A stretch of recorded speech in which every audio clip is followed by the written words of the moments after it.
Hello everyone, welcome to Aryabhisha classes. मैं doctor Preeti आप सबका बहुत बहुत स्वागत करती हूँ आज के क्लास में। आज हम लोग दो इम्पोर्टेंट पॉइंट्स डिस्कस करेंगे। इम्यूनाइजेशन शेड्यूल के बारे में हम लोग जानेंगे और कॉमन रिफ्लेक्सेस इन चिल्ड्रन, बच्चों में जो सबसे कॉमन रिफ्लेक्सेस होते हैं उसके बारे में हम लोग जानेंगे। सो कौमारवृत्त के ही ये इम्पोर्टेंट नोट्स हैं, एग्जाम वाइज बहुत इंपॉर्टेंट है। एग्जाम में इम्यूनाइजेशन शेड्यूल भी पूछा जाता है और रिफ्लेक्सेस से भी क्वेश्चन आता है, तो बड़े ध्यान से आप लोग आज की क्लास अटेंड कीजिएगा। और क्लास स्टार्ट करने से पहले आप लोग हमारा चैनल जरूर सब्सक्राइब कर लीजिए और बेल आइकन जरूर प्रेस करिए ताकि आगे जब भी कोई क्लास अपलोड हो वो आपको नोटिफिकेशन आ जाए।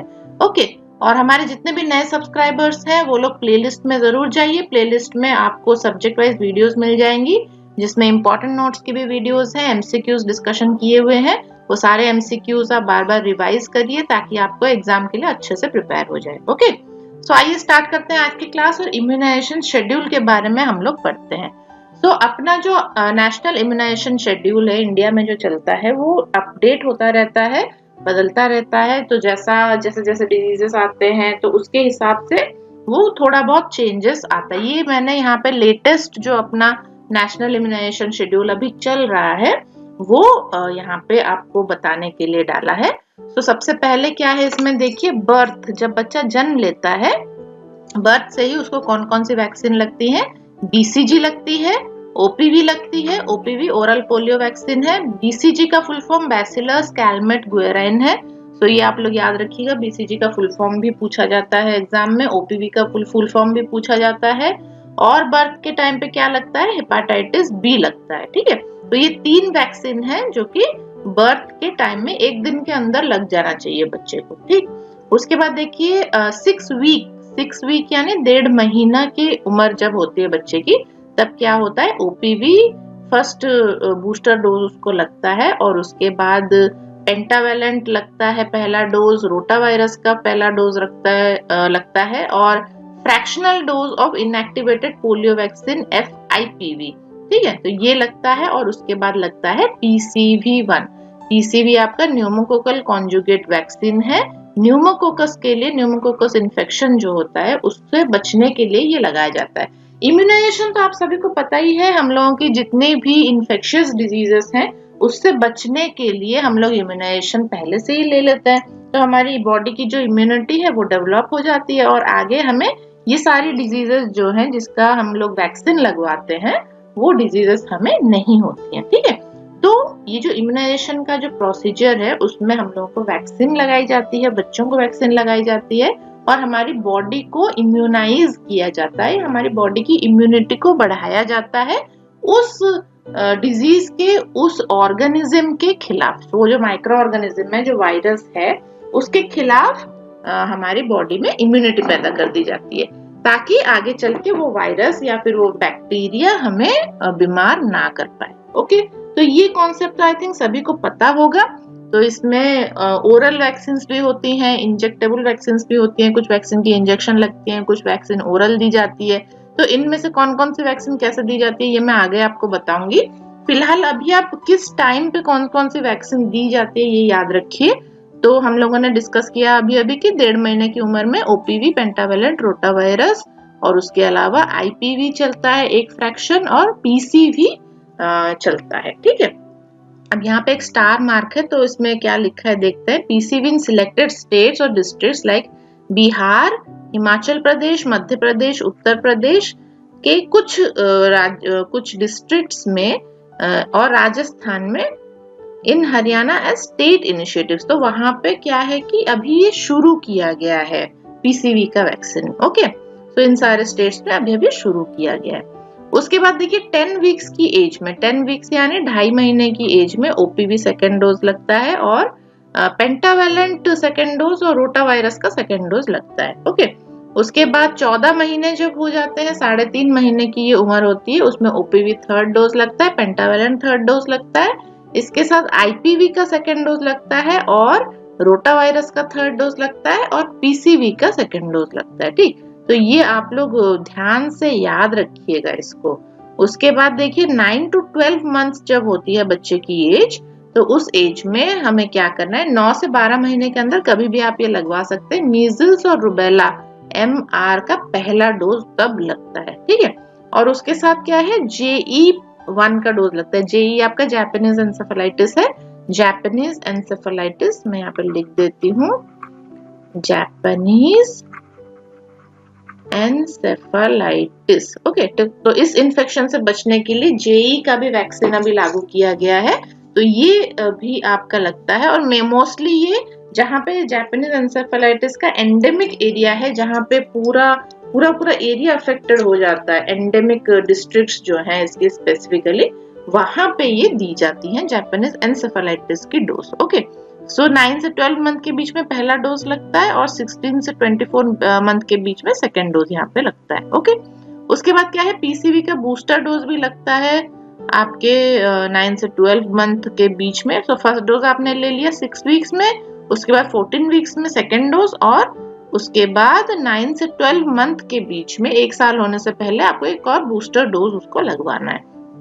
उसके बाद देखिए 16 से 24 मंथ आ गया, तो ऑलमोस्ट 1.5 साल की उम्र से 2 साल की उम्र के बीच में आपका एमआर मीजल्स और रूबेला का सेकेंड डोज लगेगा, जापानीज एंसेफेलाइटिस का सेकेंड डोज लगेगा, डिप्थेरिया का डोज लगेगा, पर्ट्यूसिस और टिटेनस, डीपीटी करके एक ही वैक्सीन आती है जिसमें कि डीपीटी तीनों होते हैं, डिप्थेरिया, पर्ट्यूसिस और टिटेनस। ये आप याद रखिएगा, डीपीटी में कौन कौन से डिजीज के वैक्सीन लगाए जाते हैं, ये क्वेश्चन पूछा जाता है एग्जाम में बहुत बार। तो सबसे पहला बूस्टर डोज इसको लगाया जाता है 2 साल से पहले, ठीक है, डीपीटी का पहला डोज। उसके बाद उसके साथ आपको ओरल पोलियो वैक्सीन का बूस्टर डोज देना है। उसके बाद आता है 5 to 6 इयर्स, जब 5 से 6 साल का हो जाता है बच्चा, तब उस एज में डीपीटी का सेकेंड बूस्टर डोज लगता है। ठीक है, डीपीटी आप लोग याद रखिए, diphtheria, pertussis and tetanus, 3 disease का ये कंबाइंड आपका वैक्सीन दिया जाता है, 3 डिजीज से ये आपको बचाता है। उसके बाद 10 साल की उम्र में, 10 इयर्स की उम्र में क्या है कि टिटेनस लगाया जाता है, और एडल्ट डिप्थेरिया, टीडी जिसको बोलते हैं, एडल्ट डिप्थेरिया का एक डोज आपको लगाया जाता है। ठीक है, उसके बाद 16 इयर्स की एज में भी एक एडल्ट डिप्थेरिया का डोज लगता है। सो ये आपका टीडी में टिटेनस और डिप्थेरिया दोनों आ जाते हैं। सो टिटेनस और डिप्थेरिया, इसको टीडी हम लोग बोलते हैं। उसके बाद क्या है, प्रेग्नेंट मदर जो होती है, तो ये बच्चों में हो गए सारे आपके वैक्सीन, 16 इयर्स की एज तक सारे वैक्सीन लग जाते हैं। प्रेग्नेंट मदर में जब बच्चा माँ के गर्भ में है, उस टाइम में भी आपको क्या करना है, टीडी का फर्स्ट डोज, सेकेंड डोज और टीडी बूस्टर डोज, तो ये आपको लगवाना है।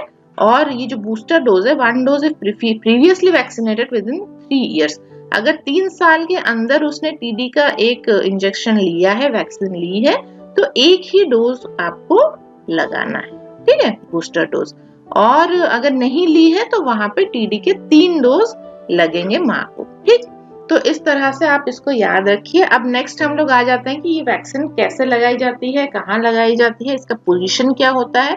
क्वेश्चन इससे भी बहुत आता है कि कौन से पोजीशन पे ये लगाया जाता है। ठीक है, तो देखते हैं क्या क्या है इसमें। सबसे पहले हम लोग प्रेग्नेंट वुमेन से स्टार्ट करेंगे। तो बच्चा जब माँ के गर्भ के अंदर होता है, उस टाइम पे क्या क्या लगता है और कहाँ लगता है। देखिए, प्रेग्नेंट वुमेन मतलब माता को ये आपका वैक्सीन लगता है। So tetanus and adult diphtheria, TD1 जिसको हम लोग बोलते हैं, अर्ली प्रेगनेंसी में ये लगता है। Early pregnancy means with in 2 to 3 months ये आपको लगवाना चाहिए। 0.5 ml इसकी डोज होती है। IM लगता है ये, और अपर आर्म में लगता है। अपर आर्म आपकी जो डेल्टॉइड मसल है, उसमें ये आपका वैक्सीन इंजेक्शन लगता है। ठीक है, 0.5 ml का। उसके बाद देखिए सेकंड इसका है टीडी का सेकंड डोज कब लगता है, 4 वीक्स आफ्टर TD1। तो TD1 उसने जब इंजेक्शन लिया, उसके ठीक 1 महीने बाद सेकंड इंजेक्शन उसको लेना है। ये भी 0.5 ml ही लगता है, IM और अपर आर्म में लगता है ये। ठीक है, उसके बाद टीडी का जो बूस्टर डोज है वो कब लेना है, इफ रिसीव्ड 2 TT या TD dose in a pregnancy with in the last 3 year. अगर 3 साल के अंदर उसने क्या है 2 डोजेस ऑलरेडी ले रखे हैं, तो आपको टीडी बूस्टर डोज लगाना है। आपको ये लगाने की फिर जरूरत नहीं है, सीधा टीडी बूस्टर डोज आप दीजिए। एक ही डोज आपको देनी है, 0.5 ml है, IM लगाना है, और सेम वही अपर आर्म डेल्टॉइड मसल वाली पोजीशन है। ठीक है, तो ये प्रेगनेंसी के स्टेट में ये वैक्सीन हैं जो आपको लगवानी है माता को, ठीक है।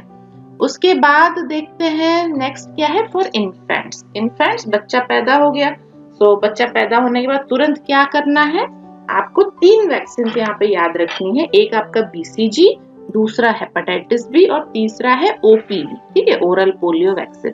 BCG का फुल फॉर्म मैंने आपको बताया था, बैसिलस कैलमेट गुएरिन। ये फुल फॉर्म आप लोग याद रखिएगा, ये एग्जाम में बहुत पूछा जाता है। तो ये एट बर्थ और as early as possible till 1 year of age, 1 year तक हम नहीं जाते हैं, 1 दिन के अंदर ही हम इसको लगवाते हैं। पैदा होते ही बच्चे को ये लग जाता है 1 दिन के अंदर, ठीक है। इसकी डोज क्या रहती है, 0.1 ml की इसकी डोज रहती है। और 1 महीने के बच्चा अगर है, 1 महीने के अंदर क्या डोज रहती है, 0.05 ml की डोज रहती है, ठीक है। अगर 1 महीने से ऊपर हो गया, उसको BCG नहीं लगी है, तो उसकी डोज 0.1 ml हो जाएगी। और ये कहाँ देते हैं, इंट्राडर्मल देते हैं, थोड़ा डीप डर्मिस में देते हैं, डर्मिस लेयर में। और लेफ्ट अपर आर्म में ये दिया जाता है, लेफ्ट हैंड में अपर आर्म में ऊपर ये दिया जाता है। आप सभी के बाजू में, शोल्डर में अगर आप आर्म के ऊपर देखेंगे तो एक छोटा सा निशान होगा वहां पे, ठीक है, वो आपकी BCG की वैक्सीन है। लेफ्ट आर्म के ऊपर हर बच्चे को ये दिया जाता है और लेफ्ट आर्म के ऊपर ही दिया जाता है। आप सभी अगर अपने हाथ देखेंगे तो आपको एक निशान दिखेगा, वहां पे जब वो वैक्सीन लगाया जाता है तो वहां पे एक छोटा सा फोड़ा जैसा हो जाता है, फिर वो फोड़ा फट जाता है, फिर वहां पे वो निशान बन जाता है। वो लाइफ टाइम वो निशान आपके हाथ पे बना रहता है। तो वो निशान देख के पता चल जाता है कि इस बच्चे को BCG की वैक्सीन लगी हुई है। तो लेफ्ट अपर आर्म पे ये इंजेक्शन लगता है। और उसके अलावा हेपेटाइटिस बी की बर्थ डोज लगती है, as early as possible at birth आपको लगाना है, विद इन 24 आवर, 1 दिन के अंदर ही आपको ये लगाना है। कहाँ लगाना है, देखिए 0.5 ml इसकी डोज रहती है, इंट्रामस्कुलर लगता है, IM लगता है ये। और एंटेरोलैटरल साइड ऑफ मिड थाई, पैरों में, थाई रीजन में, लैटरल साइड में, सामने की ओर, और लैटरल मतलब साइड को थोड़ा आपको मसल को पकड़ के उसके अंदर आपको हेपेटाइटिस बी की डोज लगानी है बच्चे में, ठीक है। बच्चे में जो नॉर्मली ये इंजेक्शंस होते हैं जो हम लोग IM देते हैं, वो हम लोग थाई में ही देते हैं, क्योंकि वहीं पर ही मसल मास थोड़ा सा आपका सही होता है। आप पीछे बट आपके ग्लूटियस एरिया में आप नहीं दे सकते हो, या फिर हाथ में भी आप IM नहीं दे सकते हो, उतना मसल मास वहां पे नहीं होता है, तो इसलिए उसको थाई में दिया जाता है IM वाला मसल, ठीक।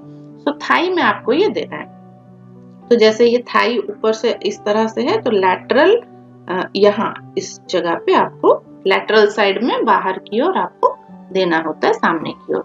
उसके बाद देखिए OPV फिर दिया जाता है, ये तो ओरल है, 2 बूंद दी जाती है, 2 बूंद जिंदगी की सभी को पता है ये। तो ओरल आपको इसको 2 बूंद देना है, as early as possible within 15 days, 15 दिन के अंदर आपको ये OPV का वैक्सीन दे देना है, ठीक है। तो आप लोगों को मैंने बताया था कि जो हमारा वहाँ पे गवर्नमेंट हॉस्पिटल्स में कार्ड वगैरह का सिस्टम है, हमारे जो इम्यूनाइजेशन शेड्यूल उसी में आ जाते हैं।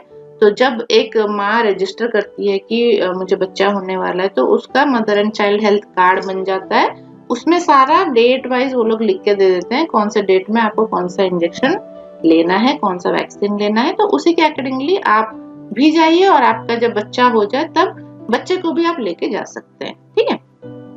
उसके बाद क्या है, ये तो एट बर्थ हो गया, जन्म के समय 3 वैक्सीन आपने याद कर ली। उसके बाद जब 1.5 महीने की उम्र हो जाती है, एट 6 वीक्स, 10 वीक्स, 14 वीक्स, ठीक है। तो ये तीनों वीक्स में आपको क्या करनी है, OPV देनी है, फर्स्ट डोज, सेकेंड डोज और थर्ड डोज आपको वहां पे देनी है। OPV can be given till 5 years of as.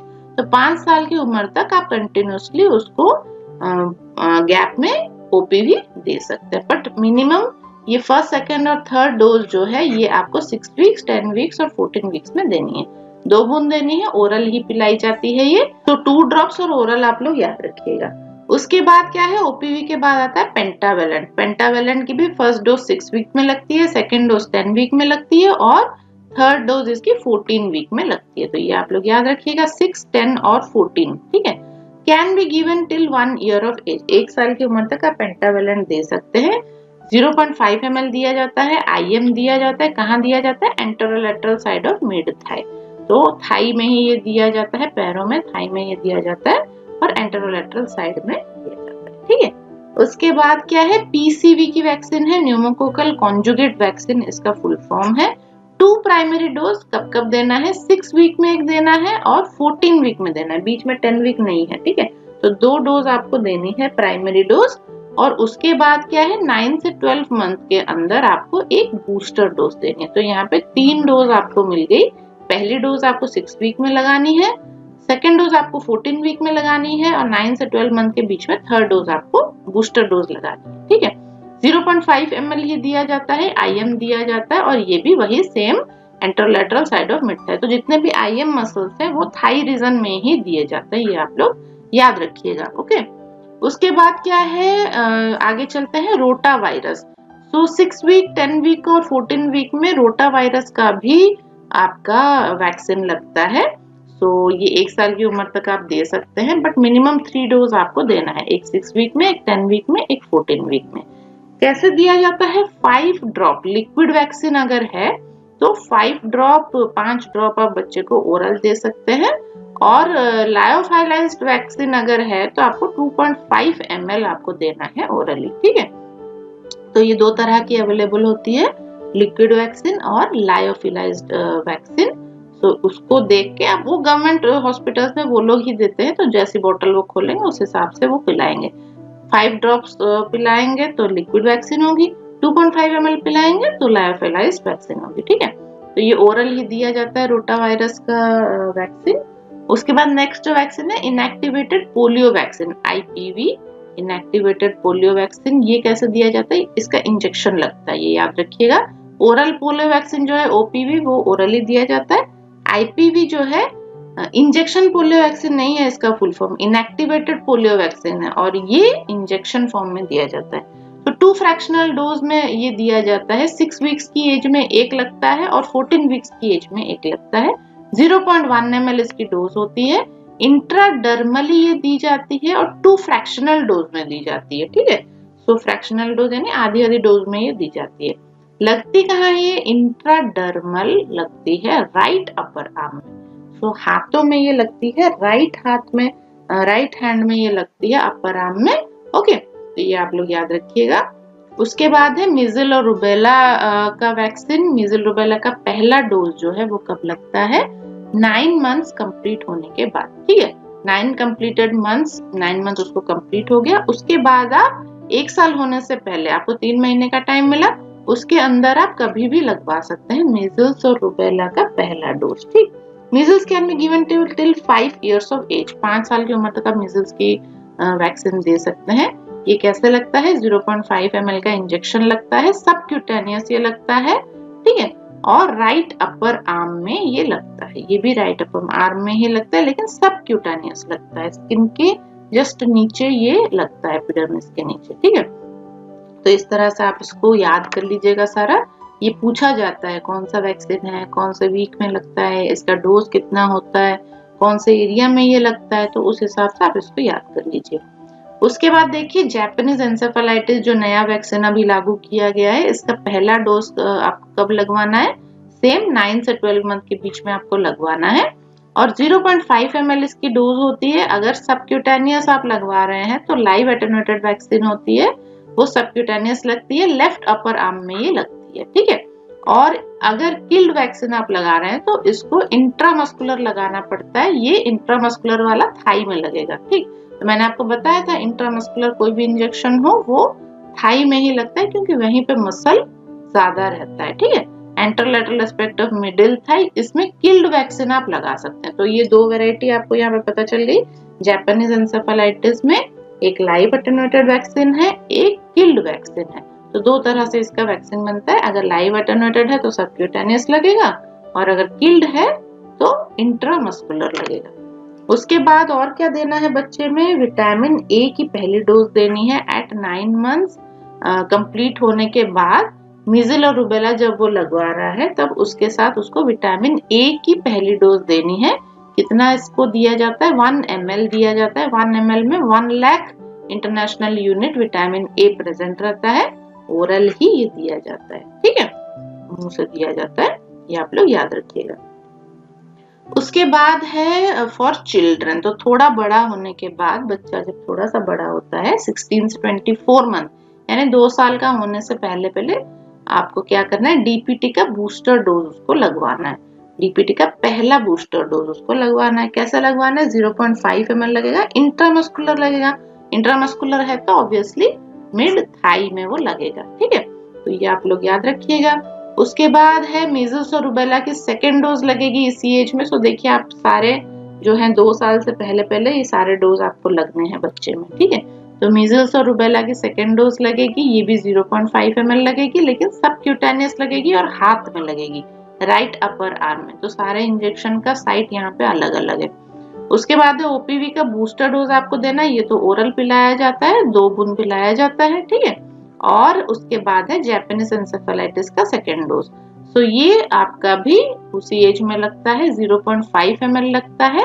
और जैसे मैंने आपको बताया था, लाइव अगर है तो सबक्यूटेनियस लगेगा लेफ्ट अपर आर्म में, और किल्ड वैक्सीन है तो इंट्रामस्कुलर लगेगा आपके थाई रीजन में, ठीक है। तो दोनों में से कोई भी एक वैक्सीन वहां पे लगाई जा सकती है। उसके बाद क्या करना है, बच्चे को विटामिन ए की सेकेंड से लेके 9th डोज देनी है। तो टोटल 9 डोजेस विटामिन ए के दिए जाते हैं। पहला डोज आपने दे दिया है पहले ही।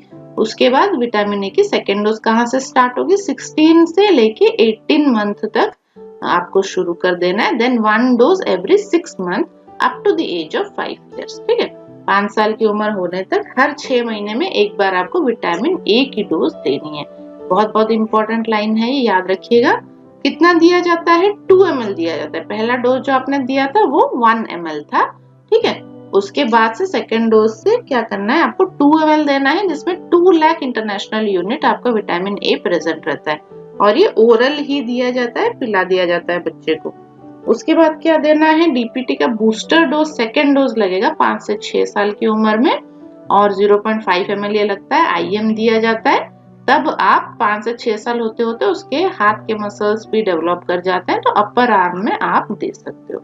उसके बाद फिर से टिटेनस और डिप्थेरिया का एक टीका लगता है, जो कि 10 years और 16 year 10 साल की उम्र में और 16 साल की उम्र में आप लगवा सकते हैं। 0.5 ml आईएम दिया जाता है और अपर आर्म में ही दिया जाता है, ठीक है।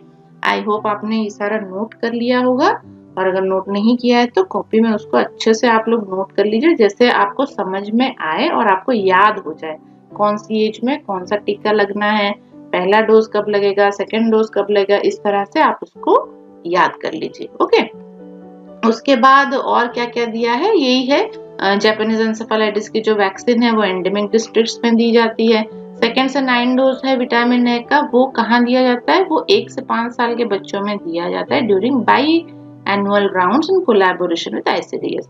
तो जो गवर्नमेंट के प्रोग्राम्स चलते हैं, बच्चों का हेल्थ चेकअप वगैरह होता है, साल में 2 बार होता है, उस टाइम में विटामिन ए की डोज बच्चे को पिला दी जाती है।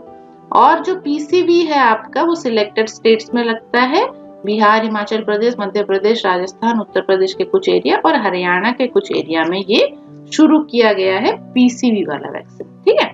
तो ये आप लोग अच्छे से नोट करके अच्छे से याद कर लीजिए, ओके। आई होप आपको ये समझ में आ गया। अब हम लोग सेकेंड टॉपिक में अपने चलते हैं, जो है कि रिफ्लेक्सेस इन न्यूबॉर्न्स। तो बच्चों में कौन कौन से रिफ्लेक्सेस देखने को मिलते हैं, उनका टर्म आपको याद रखना है, ये भी एग्जाम में पूछा जाता है। कौन सी उम्र में कौन सा रिफ्लेक्स होता है और कितने दिनों तक वो रिफ्लेक्स आपको देखने को मिलेगा। तो आइए देखते हैं। सबसे पहले सामान्य नवजात में पाए जाने वाले रिफ्लेक्सेस कौन से हैं। पहला रिफ्लेक्स है पामर रिफ्लेक्स, ठीक है। पामर रिफ्लेक्स क्या होता है, जब कोई भी ऑब्जेक्ट नवजात की हथेली पर रखा जाता है तो वो अंगुलियों को बंद कर ऑब्जेक्ट को पकड़ने की कोशिश करता है। आप उसके हाथ पे अगर कुछ रख दोगे तो वो क्या करेगा, अपने हाथों को बंद कर लेगा। इसको पामर ग्रास्प बोला जाता है। 3 महीने की उम्र पे ये गायब हो जाता है, ठीक। बच्चा जब पैदा होता है तब उसमें ये रिफ्लेक्स देखने को मिलता है, और जैसे जैसे वो 3 महीने का हो जाता है, ये जो रिफ्लेक्स है पामर ग्रास्प, ये गायब हो जाता है, ठीक है। उसको पता चल जाता है कि क्या पकड़ना है क्या नहीं पकड़ना है। तो उससे पहले उसको नहीं पता होता, उसके हाथ पे आप कुछ भी टच कर दो वो तुरंत अपने हाथ बंद कर लेगा। उसको पामर ग्रास्प बोलते हैं। रिफ्लेक्स वो एक्शंस होते हैं जो अपने आप होते हैं, इंटेंशनली आप इसको नहीं करते हो, बच्चा जानबूझ के ये नहीं करता है, अपने आप ही ये रिफ्लेक्स एक्शन दिखता है बच्चे में। ठीक।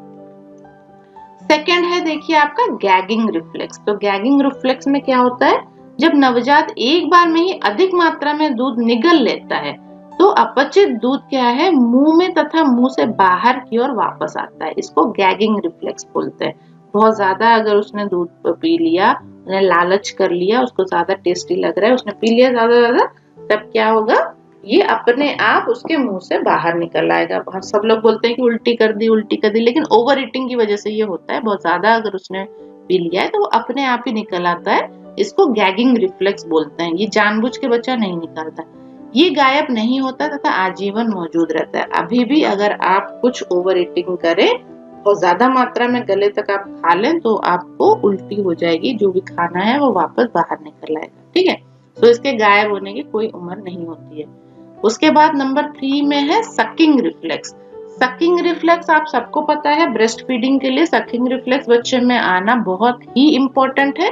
तो वो कैसे उसमें देखा जाता है, टेस्ट किया जाता है, बच्चे के मुंह में एक अपना जो छोटा फिंगर है वो हम लोग उसके पैलेट में टच करते हैं तो वो हमारे फिंगर को सक करने लगता है। ठीक है, तो अगर वो सक अच्छे से कर रहा है तो बच्चे में सकिंग रिफ्लेक्स मौजूद है। उसमें फिर क्या होता है, जब माता ब्रेस्ट निपल के द्वारा नवजात के होठों का स्पर्श कराती है तब नवजात सकलिंग मूवमेंट को प्रदर्शित करता है। तो ब्रेस्ट का जो निपल वाला एरिया है उसको सक करने से ही दूध निकलेगा, है ना। तो दूध बच्चा वैसे ही पीता है, इसलिए ब्रेस्ट निपल जब उसके होठों पे लगाया जाता है वो अपने आप ही उसको पकड़ लेता है और सक करने लगता है। इसको सकिंग रिफ्लेक्स कहते हैं। 6 महीने की उम्र पे ये सकिंग रिफ्लेक्स गायब हो जाता है, ये फिर अपने आप नहीं आता। ठीक है, जब छोटा रहता है बच्चा, अपने आप ही उसके मुंह से अगर आप टच करा रहे हो ब्रेस्ट का निप्पल तो वो अपने आप सक करने लगेगा। लेकिन 6 महीने की उम्र में उसको पता चल जाएगा, उसके बाद वो अपने आप रिफ्लेक्स नहीं आएगा। ठीक है, उसके बाद है नंबर 4 देखिए स्वॉलोइंग रिफ्लेक्स। स्वॉलोइंग रिफ्लेक्स भी अपने आप ही आता है। अभी क्या है, अभी आपके मुंह में कुछ दिया जाए तो आप उसको निकाल सकते हैं, लेकिन छोटा बच्चा जो होता है वो उसको निकाल नहीं सकता। उसके मुंह में आप कुछ भी दोगे वो अंदर ही ले जाएगा। ठीक है, तो जब माँ ब्रेस्ट निप्पल को नवजात के मुंह में रखती है तो नवजात सकली मूवमेंट के साथ स्वॉलोइंग की क्रिया भी करता है। स्वॉलोइंग का मतलब होता है निगल लेना, तो ये निगल लेता है। और क्या है, ये गायब नहीं होता तथा आजीवन मौजूद रहता है। तो ये क्या है कि रिफ्लेक्स आजीवन मौजूद रहता है, लेकिन आपके कंट्रोल में रहता है। आप चाहो तो उसको निगल सकते हो। जब हम लोग खाना खाते हैं तो अपने आप ही थोड़ा थोड़ा खाना हम लोग निगल लेते हैं, अंदर चला जाता है ना। तो ये रिफ्लेक्स हमेशा मौजूद रहता है। उसके बाद है नंबर 5 में देखिए रूटिंग रिफ्लेक्स। रूटिंग रिफ्लेक्स क्या होता है, जब एग्जामिनर नवजात के गालों को मुंह के किनारे के पास से स्पर्श करता है तो नवजात सिर के उद्दीपन को की तरफ घुमाता है। तो इसमें क्या है, अगर ऐसे बच्चे का फेस है और आप एक साइड में, यहाँ आप अगर लिप्स के साइड में उसको टच करेंगे तो वो बच्चा उसकी ओर अपना सर घुमाएगा। ठीक है, उसी ओर। तो इसको हम लोग रूटिंग रिफ्लेक्स बोलते हैं। 3 से 4 महीने की उम्र तक ये रहता है, उसके बाद ये गायब हो जाता है। उसके बाद अब अगर आप उसको टच करेंगे तो वो अपना मुंह नहीं घुमाएगा। लेकिन जैसे बच्चा पैदा होता है, अगर आप उसको टच करेंगे, उसके गालों पे टच करेंगे तो वो अपना मुंह उस ओर घुमाता है। इसको रूटिंग रिफ्लेक्स बोलते हैं। उसके बाद नंबर 6 में आता है मोरोज रिफ्लेक्स। मोरोज रिफ्लेक्स को स्टार्टल रिफ्लेक्स भी कहा जाता है। इसमें परीक्षक क्या करता है, नवजात को सुपाइन पोजीशन में ऊपर की ओर उठाता है तथा हाथों की सहायता से उसके सिर तथा पीठ को सपोर्ट प्रदान करता है। तो हाथ में बच्चे को रख के उसको थोड़ा सा ऊपर उठाना है। जब अचानक नवजात का सिर कुछ इंच नीचे लाया जाता है तो नवजात पहले हाथ पैरों को एबडक्ट करता है तथा एक्सटेंड करता है, उसके बाद एडक्ट तथा फ्लेक्स करता है। ठीक है, तो जैसे आप बच्चे को आपने हाथ में पकड़ रखा है सुपाइन पोजीशन में, अचानक से आप उसको नीचे की तरफ ले जाओ तो बच्चा अपना हाथ आगे की तरफ बढ़ा लेता है पकड़ने के लिए कुछ। ठीक है, उसको लगता है कि वो गिर जाएगा। इसको मोरोज रिफ्लेक्स बोलते हैं या स्टार्टल रिफ्लेक्स भी बोलते हैं। 3 से 4 महीने की उम्र में ये रिफ्लेक्स अपने आप ही गायब हो जाता है। ओके, उसके बाद नंबर 7 में आता है डॉल्स आई। डॉल्स आई आप लोगों ने देखा होगा, गुड़िया की जो आंख होती है वो फिक्स्ड रहती है। आप किसी भी डायरेक्शन में घुमाओ आपको लगेगा कि वो आपको देख रही है, वो आंख उसकी उसी डायरेक्शन में रहेगी, वो मतलब हिलेगी नहीं। तो बच्चे की आंखें भी इसी तरह होती हैं। जब परीक्षक द्वारा नवजात का सिर धीरे धीरे दाईं तरफ से बाईं तरफ घुमाया जाता है तो नवजात की आंखें गुड़िया की आंखों की तरह स्थिर रहती हैं। ओके, वो मूवमेंट नहीं कर पाती हैं। तो जब ये फिक्सेशन हो जाता है तब आपको डॉल्स आई वाला जो रिफ्लेक्स है वो गायब हो जाता है। ठीक है, आंखें जब फिक्स हो जाती हैं तब ये रिफ्लेक्स गायब हो जाता है। उसके बाद नंबर 8 में देखिए स्नीजिंग एंड कफिंग रिफ्लेक्स है। तो छींक आना, खांसी आना, ये तो सभी को आता है ना। तो जब नवजात के श्वसन मार्ग में एयरवे में कोई फॉरेन बॉडी चली जाए, प्रवेश कर जाए, तो वह उसे बाहर निकालने के लिए छींकता है तथा खांसी करता है। ठीक है, तो छींकना खांसना ये गायब नहीं होता, ये आजीवन रहता है। आप सबको भी छींक आती है, खांसी आती है, कोई ऐसी चीज फॉरेन बॉडी को चली जाए तो अपने आप ही खांसी आ जाती है, छींक आ जाती है। तो स्नीजिंग एंड कफिंग रिफ्लेक्स इसको बोलते हैं। नंबर 9 में है स्टेपिंग और डांसिंग रिफ्लेक्स। तो जब नवजात को ऊर्ध्वाधर वर्टिकल स्थिति में इस प्रकार खड़ा रखते हैं कि उसके पैर सख्त समतल सतह को छूते रहें, तो नीचे उसके पैर टच हो रहे हैं, तो नवजात पैरों को एकांतर क्रम से एक प्रकार फ्लेक्स और एक्सटेंड करता है, मानो डांस कर रहा हो। ठीक है, तो जब अब बच्चा पैदा होता है उसको सीधा रख के उसके पैर नीचे लगाने की कोशिश करेंगे तो क्या होगा, बच्चा अपने पैरों का मूवमेंट करेगा, ऐसा लगेगा कि जैसे वो चलने की कोशिश कर रहा है या डांस करने की तरह वो दिखेगा। तो 3 से 4 सप्ताह तक ये रिफ्लेक्स रहता है, स्टेपिंग और डांसिंग रिफ्लेक्स, और उसके बाद ये गायब हो जाता है। ओके, नंबर 10 में आता है ब्लिंकिंग रिफ्लेक्स। तो ब्लिंकिंग तो सभी को पता है, आंखों के सामने कुछ आ जाए, हवा चल जाए, कुछ उसके सामने से क्रॉस कर जाए तो हम सबकी आंखें ब्लिंक करती हैं, बंद हो जाती है ना। तो इसको ब्लिंकिंग रिफ्लेक्स बोला जाता है। जब नवजात की आंखों के सामने तेज प्रकाश लाया जाए तो वह आंखों को बंद कर लेता है। हम लोग भी आंखों को बंद कर लेते हैं जब बहुत ज्यादा लाइट आ जाती है। ये गायब नहीं होता है, इसलिए आजीवन मौजूद रहता है ना। अभी भी जब हम लोग बड़े हो गए तब भी हम लोगों के आंखों के आगे कुछ आ जाए तो हम आंखें बंद कर लेते हैं।